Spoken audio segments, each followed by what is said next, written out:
नमस्कार, आदाब, सत श्री अकाल to all of you. Welcome once again to our channel. So as you know, CBSE के आज से एग्जाम स्टार्ट हो गए, 14th ऑफ फैब से एग्जाम स्टार्ट हो गए और स्टेट बोर्ड ने डेट रिलीज कर दी कि 8th ऑफ मार्च से उनके एग्जाम स्टार्ट हो रहे हैं। अब जहां पर सब कुछ बढ़िया से अनाउंसमेंट हो गई, बच्चों ने काफी तैयारी भी कर ली होगी।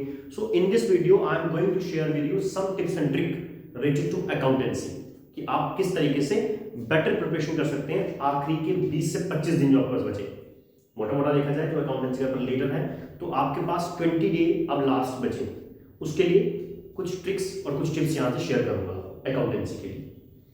अब अकाउंटेंसी जो सब्जेक्ट है इसमें एज वी नो कि 5 बेसिक यूनिट्स आते हैं: partnership, companies account, financial statement analysis, ratio analysis and cash flow statement. अभी तक मोस्टली बच्चों ने कंप्लीट भी कर लिया होगा, रिवाइज भी कर लिया होगा एंड ऑल्सो ऑलमोस्ट सबका प्रिपेयर भी होगा। अब इन लास्ट 20 डेज के लिए प्लान क्या रहता है? सबसे पहला प्लान बेटा ये है कि आप लोग क्या कर सकते हैं, अगर तो आप किसी और सब्जेक्ट को प्रिपेयर कर रहे हैं, दैट्स वेरी नाइस, बहुत बढ़िया। आप उसके लिए आपका कोई शेड्यूल है तो आप उसको कंटिन्यू करें। अगर आप स्पेसिफिकली अकाउंटेंसी की बात करें तो आपने क्या करना है, इस टाइम पीरियड के अंदर सबसे ज्यादा प्रैक्टिस करनी है। जितने भी आपको प्रैक्टिस क्वेश्चन मिल पाए सबसे पहले आपको इस पे ध्यान देना। अलग से नए टॉपिक के ऊपर वर्क करने से बेटर है कि जो टॉपिक आपने पढ़ लिया हुआ है, जब पार्टनरशिप और कंपनीज अकाउंट, जिसको हम शेयर कैपिटल डिवेंचर बोल रहे हैं, उन टॉपिक्स के जितने हो सके उतने क्वेश्चन इसके बनाए जाए। जितने, सबसे अच्छा एग्जांपल है आपके पास ओल्ड क्वेश्चन पेपर्स, आपके पास ऑलरेडी आपने जहां पर अपनी कॉपी पहले बनाया, प्रैक्टिस क्वेश्चन किए, उनको सॉल्व करो। टॉपिक वाइज टॉपिक करके सारे क्वेश्चंस आप उनको जितना हो सके उतना ज्यादा सॉल्व करने की कोशिश करो। नंबर 1 प्रैक्टिस क्वेश्चन फोकस किया जाए। Number next, try to give full paper exam, full syllabus exam. ये कोशिश करो कि अगर आप 2 या 3 बार लास्ट के 20 दिन में 2 या 3 बार 3-3 घंटे की सीटिंग से अगर आप फुल सिलेबस टेस्ट दे पाए तो ये आपके लिए वेरी बेटर है। आप किसी इंस्टीट्यूट में ज्वाइन कर रहे हैं, आपके स्कूल में प्री बोर्ड एग्जाम चल रहे हैं, शायद अब तो प्री बोर्ड खत्म हो गए होंगे सभी के, आपके घर पे कोई आपसे बड़ा है, आप उनको टाइम बांध के एक टाइम बाउंड मैनर में 3 घंटे का टाइम सेट करके एक प्रैक्टिस पकड़ लो, कोई प्रॉब्लम नहीं। चाहे पहले भी कर दिया हो उसको सॉल्व, कोई बात नहीं, बैठ के एक बार ट्राई करो, दैट्स इट, क्या बनता है उसको ट्राई करो। न्यूमेरिकल कितनी देर में निकल रहे हैं, शॉर्ट आंसर्स कितनी देर में आ रहे हैं, उसके आपके 1 मार्क्स क्वेश्चन कितनी देर में तैयार कर पा रहे हैं, थ्योरी कितने लिख पा रहे हो, वो आप इस टाइम पे सबसे अच्छा ऑप्शन है कि अपना फुल सिलेबस एग्जाम जितना हो सके उतना दीजिए। 2 से 3 बार आप कोशिश करें फुल सिलेबस दें, अपने किसी सीनियर को दें, किसी को भी तरीके से दे सकते हैं। उस पेपर देने से आपको कॉन्फिडेंस बिल्ड होता है। कॉन्फिडेंस कैसे हो सकता है? जैसे एग्जाम्पल के लिए 80 मार्क्स का एग्जाम है, अगर आप फर्स्ट अटेम्प्ट देते हैं, अपना इस तरह से पढ़ लिया हो तो आप गेट करते हैं 60 या 50 स्कोर करते हैं एग्जाम्पल के आउट ऑफ 80। मेरे हिसाब से that's a very good score. अगर आप पहले अपने अटेम्प्ट में 50 से 60 स्कोर कर रहे हैं, ये बहुत बढ़िया स्कोर है, बहुत बढ़िया।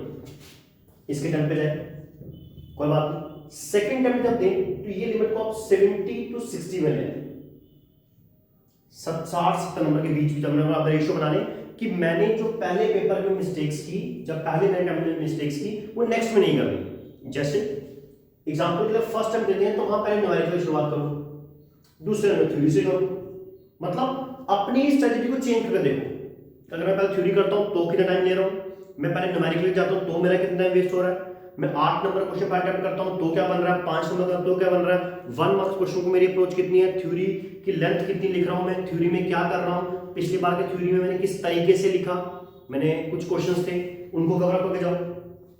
दोनों पेपर में डिवर्स स्ट्रेटजी से जाना, जो इसमें स्ट्रेटजी वो इसमें नहीं बनानी, वो इसमें चेंज कर लेंगे, जो यहां छोड़ा वो यहां कर लेना, इन दोनों में ये फायदा हो जाएगा।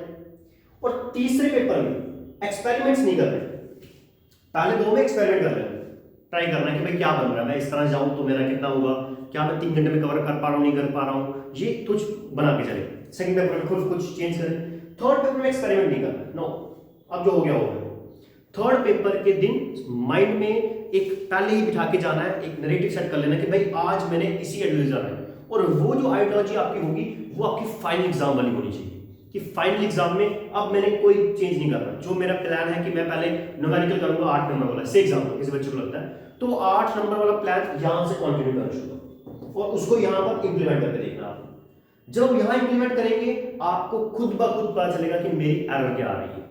क्या अगर मैं लॉन्ग आंसर तरफ गया तो मैं पूरा कर नहीं पाया? क्या लॉन्ग आंसर की वर्डिंग थोड़ी उलझ गई और मेरा टाइम वेस्ट हो गया? क्या मेरे को लॉन्ग आंसर छोड़ के जाना पड़ा शॉर्ट आंसर की तरफ? क्या मैं थ्योरी नहीं कर पाया अटेम्प्ट? क्या मैं 1 मार्क क्वेश्चन कर नहीं पाया? 1 मार्क क्वेश्चन किस तरीके से आ रहे थे? वो एक बड़ा इंपॉर्टेंट आपके लिए चैलेंज रहेगा ये। लेकिन तभी हो पाएगा जब आप 3 अटेम्प्ट कम से कम दे पाए अपने फुल सिलेबस एग्जाम के इस 20 डेज लास्ट में। ये मैं स्ट्रेटजी बता रहा हूँ, ये सिर्फ अकाउंटेंसी को लेके नहीं है, आप किसी और फील्ड के लिए भी इस्तेमाल कर सकते हैं। बट अकाउंटेंसी में क्योंकि थ्योरी और न्यूमेरिकल कॉम्बिनेशन है प्रैक्टिकल का, तो वहां ये बड़ी कह सकते हो इंपॉर्टेंट आपके लिए बन जाती है। एक इंपॉर्टेंट चैलेंज हो जाता है हमारे लिए कि हम किस तरीके से उनको अटेम्प्ट करें। और ट्राई टू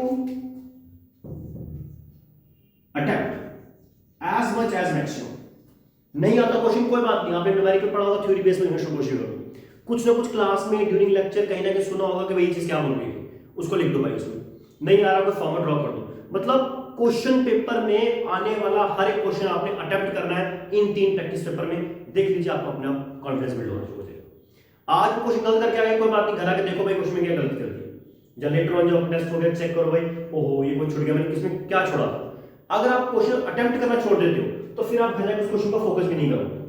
गलत लिख कर आओगे, पता चलेगा कभी खोल के देखोगे भाई बुक देके भाई ये क्वेश्चन गलत हो गया था भाई, अटेम्प्ट नहीं कर पाया मैं, उसको पकड़ूंगा मैं, नेक्स्ट में फिर करूंगा, छोड़ दिया तो मैं छोड़ दिया। तो इस स्ट्रेटजी के साथ अगर आप जाते हैं, this is my opinion, my suggestion, अलग अलग बच्चों की, अलग अलग टीचर्स की, अलग अलग जो मेंटोर्स होते हैं सबकी अलग स्ट्रेटजी होती है। मेरी स्ट्रेटजी ये बोलती है कि आप इस तरीके से जाते हैं डेफिनेटली आप अपनी तैयारी में कुछ चेंज देखेंगे अगर आप ये 3 पेपर वाला स्कीम लेके जाते हैं। दिस फाइनल 320 डेज में, लास्ट 20 डेज में अगर आप ये 3 पेपर वाला हर एक सिलेबस में करते हैं तो भी बेनिफिट देगा। अकाउंटेंसी में आप ऐसा करके जाइए, इस तरह से जाइए, surely I am asking you कि ये आपके लिए एक मददगार साबित होने वाली है। और आपका जो रिजल्ट है अगर आप किसी भी लेवल पे भी हैं उस लेवल को थोड़ा बहुत ही इंक्रीज कर जाइए। और सबसे इंपॉर्टेंट है बेटा टाइम मैनेजमेंट, जो अकाउंटेंसी के पेपर में ज़्यादा दिक्कत नहीं देती है, जो कि बिजनेस स्टडीज इकोनॉमिक्स में थोड़ा सा प्रॉब्लम रहता है टाइम को लेके, अकाउंटेंसी में नहीं है। अगर आपका न्यूमेरिकल में होल्ड बढ़िया है, क्योंकि न्यूमेरिकल क्वेश्चंस क्या होता है, टाइम बचा लेते हैं हमारे। जब एक आधा पेपर में डिफेंस आ गया तो पेपर टाइम होना हमारा मैनेज हो जाता है। डिफेंस वाला क्वेश्चन आ गया, डिफेंस शेयर डिवेंचर, कोई वैसा क्वेश्चन आ गया तो टाइम आपका निकाल लेगा। और कोशिश ये करनी है 3 आवर्स नहीं मानने में, पेपर में 3 आवर्स नहीं मिलते। रियलिटिक सिचुएशन में आपको अपना टाइम जो है जब भी आप पेपर देने बैठे 2 आवर 45 मिनट एज मैक्सिमम चलो। इससे आप अगर इसमें टाइम भी करोगे ना तो आप समझ लो कि आपने 3 आवर कर लिया, ये समझ के चलो। इसका फाइन एग्जांपल है, आर्मी की सिलेक्शन के लोग जाते हैं, रिक्रूटमेंट जाते हैं, उसमें 5-20 टाइम आते हैं वो रिक्रूटमेंट के लिए। बट जो एस्पिरेंट्स हैं, जो प्रिपरेशन करते हैं, वो 5-20 नहीं कंसीडर करते, वो कंसीडर करते हैं समथिंग लाइक इट कि हमें 5 के अंदर एंटर करना है, 5 से लेस में जाना है, क्योंकि पता 5-20 है बट फिर भी वो कम चलते हैं और उन्हीं के ज्यादा चांसेस रहते हैं सिलेक्शन होने के। सेम उसी स्ट्रेटजी चलो, 3 आवर्स कंसीडर ही नहीं करना भाई, 3 आवर्स है ही नहीं, मेरा पेपर का टाइमिंग 2 आवर 45 है, इस चीज को माइंड में बिठाना है यहाँ पे, फिर उससे टेम्पटेशन करना है।